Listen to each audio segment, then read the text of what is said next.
Արև ձեզ, ես Սպարտակն եմ և այսօր ես կպատմեմ իմ կարդացած գրքերի մասին։ Ես կարդացել եմ Կրճիտ աղվեսը, Ալիսի հրաշքները աշխարհում և Շերլոք Հոլմսը։ Շերլոք Հոլմսը դեռ կարդում եմ։ Կրճիտ աղվեսի հեղինակը Ռոալդ Դահլն է։ Կրճիտ աղվեսում լինում են 3 կենդանապահներ, ֆերմերներ, և իրանք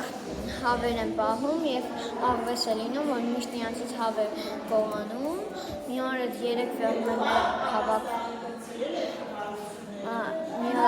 ֆերմերները հավաքվում են ու որոշում են այդ աղվեսի սպանել։ Այդ աղվեսը սկսում է փոսփորել ու այդ փոսփորելով ճանապարհն է գտնում, թե որտեղ իրանց հավերը ֆերմերների, ու ճանապարհը փորելով գտնում է ու ուտում է։ Երկրորդ գիրքը Ալիսան էր,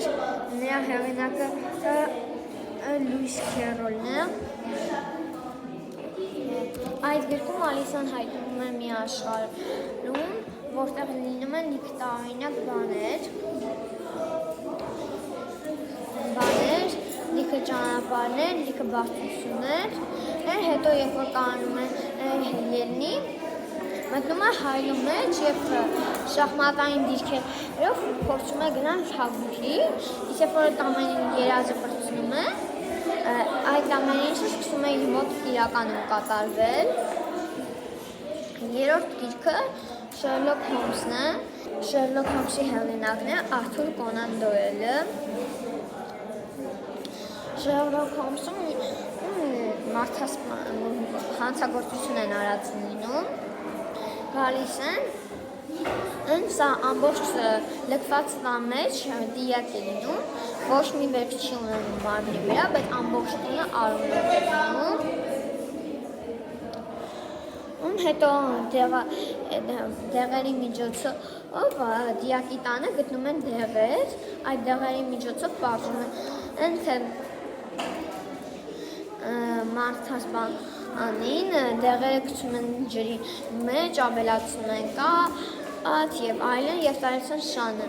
Սկզբում շանը չի սատկում, հետո երկրորդ դեղահավը, երբ որ տալիս շանը, շունը միանգամից սատկում է։ Այդ դեղերով սպանել էին հենց դիակին, հետո սպանողը մատանի էր թողել տանը, երբ որ նա եկել էր վերցնի, իսկ Շերլոք Հոլմսը նրան ձերբակալեց։